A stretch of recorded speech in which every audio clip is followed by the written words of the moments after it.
को रूंग के पीटू में जिगर को।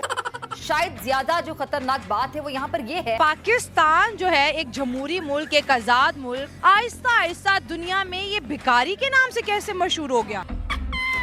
कहते हैं ना, हुए ना बदनाम तो क्या नाम ना होगा। पाकिस्तानी ऑफिशियली भिखारी बन चुके हैं।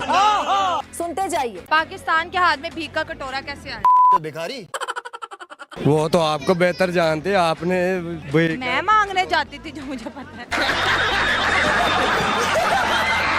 जरा से भी गैरत है ना बेशर्मो, तो चुल्लू भर पानी लो और उसमें डुबकी मार के डूब मारो। कहाँ से आते हैं ये लोग यार? कि तुम्हारी इन हरकतों की वजह से मुल्क की जगहसाई हो रही है। इस्लामिक पावर का हमने जेब में लेके घूमना है, अगर हमने उसको इस्तेमाल नहीं करना।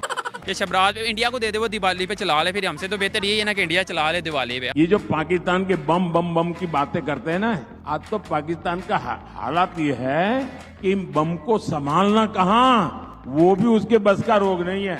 अब तो वो बम बेचने के लिए निकले हैं। देखें वो जैसे हमारे जो प्राइम मिनिस्टर हैं अभी जो करंट हैं, ठीक है, तो उन्होंने कोटेशन की थी कि तो वो कहते हैं बेगर्स कांट बी चूजर्स। तो आपने ऐसे पूत को क्यों पाल रखा है? इनको कुछ नहीं पता होता, इनको सिर्फ एक ही चीज पता होती है, बेहतर हूरे जल्द से जल्द कैसे मिलेंगी। तो इसमें कोई मतलब कोई गलत बात नहीं है कि हम भिखारी हैं, भिखारी कभी भी अपना इंतखाब जो है ना नहीं कर सकते। लानत है पाकिस्तानी, तुम पे लानत है। दुश्मन तो खुशियां मना रहे हैं, शादियाने बजारे के देखो भाई, हमें जरूरत ही नहीं है झूठे प्रोपोगेंडे की, क्योंकि ये काम अब ये लोग खुद करने लगे हैं। अरे अब चुप हो जा। मैंने कभी नहीं एटम बम देखा, आपने देखा? वो देखा मैंने 23 मार्च को, गाजी शाहबुद्दीन, वो सारे एटम बम ही हमने। पाकिस्तान एक एटमी मुल्क है इंशाअल्लाह। कई ऐसे जगहें हैं पाकिस्तान से कि जिधर से अब लोगों को वीजा नहीं दिया जा रहा। वजह क्या है कि उधर से बकारी काफी जाते हैं। हम पाकिस्तान में भीख नहीं मांगेंगे। बड़ा वाला तो बिल्कुल ही अड़ गया है, कहने लगा कि हम तो अमेरिका जाके भीख मांगेंगे। वाह भाई वाह। और ये सोशल मीडिया पे बकवास करने वाले ये जो शतुंगड़े हैं, शतुंगड़े, ये मुल्क की मामलात के बारे में ये बेगैरत बेशरम कुछ भी सोचे समझे बगैर हुकूमत इदारों के बारे में कुछ भी बकवास करते रहते हैं। तू क्यों रो रहा है? तेरी माँ मर गई है। यूएई की तरफ से, दुबई की तरफ से पाकिस्तानियों के वीजास को बैन किया गया। आहा आहा आहा, क्या बात है, क्या बात है। बरतानिया की पुलिस ने बड़ी तादाद में, हजारों की तादाद में पाकिस्तानियों को हिरासत में लेना शुरू कर दिया है और उनको डिटेंशन सेंटर मुंतकिल किया। हमारे पीएम मोदी जी ने जो पाकिस्तान की भाई साहब खिंचाई की, पाकिस्तान है ना धुआं धुआं हो गया, जल उठा। उनका खुद का एटम बम उनके पिछवाड़े में फूट गया। तो चलिए पाकिस्तानियों के मजे लेते हैं, आनंद उठाते हैं इनकी जलन का। आहा, मजा आएगा। चलो भाई।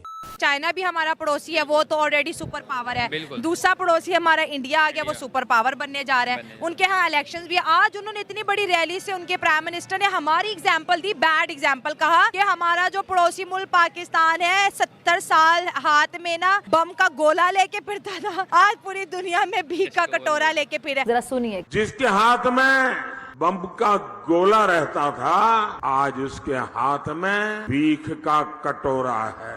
दुनिया के आगे बैड एग्जाम्पल के तौर पे पेश हो रहे हैं। देखिए बैड एग्जाम्पल के तौर पे जो मेन वजह है ना वो है पॉलिटिकल इंस्टेबिलिटी। अगर कोई भी आपका हुक्मरान आता है ना तो वो 4 या 5 साल के टन्योर के लिए आता है, लेकिन पाकिस्तान की हिस्ट्री उठा के देख लें, किसी भी डेमोक्रेटिक जो है हुकूमत को या किसी भी हुक्मरान को 5 साल के लिए टिका ही नहीं रहने दें। अगर कोई बंदा आता है ना उसको 1-2 साल में जाकर सिस्टम की समझ आना शुरू होती है, तो उसके बाद जब उसको उठा के बाहर फेंक दिया जाता है। आपके पास जो मौजूदा एग्जाम्पल है थोड़े साल पहले की, या आपकी पूरी हिस्ट्री उठा के देख लें, सारी इस तरह की एग्जाम्पल है बड़ी।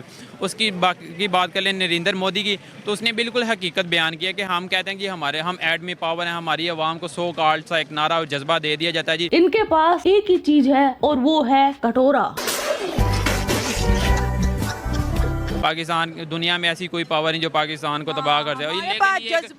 ये एक वो जिसे कहते हैं ना एक मिथ बनी हुई है। लेकिन अगर देखा जाए ना कि हम थोड़ी सी ऐसे गर्दन उठाए ना तो हमारा हमसाया ऐसे उड़ा के हमें रख देगा। लेकिन हम सिर्फ ये है कि हम सिर्फ अपना गुजारा करें, हम टाइम पास कर रहे हैं। लेकिन तू कर भी क्या सकता है यार? फेंकते कमेंट्स में आते यार, पहले अपना आटा तो पूरा कर लो, बातें बाद में। बिल्कुल वो सही कहते हैं, लेकिन हमें ये बातें वक्ती तौर पे बुरी लगती हैं। लेकिन वो हमारे मुंह पे जैसे कहते हैं तमाचा दे के मारते हैं, तो वो तमाचा हमें जिस दिन फेस करना या उसका हमें रिएक्शन देना आ गया ना, तो रिएक्शन वो नेगेटिव डिस्ट्रक्टिव वे में नहीं, लेकिन हम किसी तरीके से तरक्की कर दे। वो जिसे कहते हैं कि वो हमें जूते मार रहे हैं, हमें गैरत दिला रहे हैं कि गैरत खाओ, कुछ शर्म करो। हाइप सी बनी हुई है कि हमें एटॉमिक पावर है, हमें कुछ नहीं कर सकते। वो एटम का भी हमने क्या करना है। 72 में आपने क्या काला करतूत किया वो ठीक है, कारगिल में आपने क्या किया, वो एटॉमिक पावर का हमने जेब में लेके घूमना है। अगर हमने उसको इस्तेमाल नहीं करना, ये शबराज इंडिया को दे दे, वो दिवाली पे चला ले, फिर हमसे तो बेहतर यही है ना कि इंडिया चला ले दिवाली पे। हम तो इसका इस्तेमाल हमारे लिए तो कुछ भी नहीं है। तो वो बिल्कुल सही कह रहे हैं इस लिहाज से। डॉक्टर साहब बताएं, एटम बम से हमारे हाथ में भीख का कटोरा कैसे आए, ये एकदम से वो क्या कहते हैं ट्रांसफॉर्मेशन कैसे हो? हमारे में जरूरत नहीं है एटम बम चलाने की, ठीक है ना। इस वजह से इतने खूनी डॉक्टर सीधा एटम बम चलाने की दुनिया को बातें बता रहे हैं। बिल्कुल वही बात है कि आजकल मैं आजकल न्यूज़ देख के आया हूँ। हाँ, क्या देख के आए जो इतना एटम बम को चलाने? हमारे जो भाई हैं, MBBS वाले भाई हैं, बहनें हैं, उनके साथ जो हो रहा है वहाँ, वो सुन के भी हमारी यहाँ हुकूमत को, किसी को भी कोई जरूरत नहीं पैदा हुई कि उनकी जाके मदद करें। ये शहबाज शरीफ ने कहा है भाई बच्चों को रेस्क्यू करो, लेकिन वो रेस्क्यू ऐसे तो नहीं होते ना। वो जो कुछ उनके साथ हो गया है तो अब रेस्क्यू करने का फायदा क्या है? इस वजह से अच्छा बहुत बुरा हुआ ना, बहुत बुरा हुआ है। कहीं पे भी जाए पाकिस्तानियों का पिटना तो लाजम है।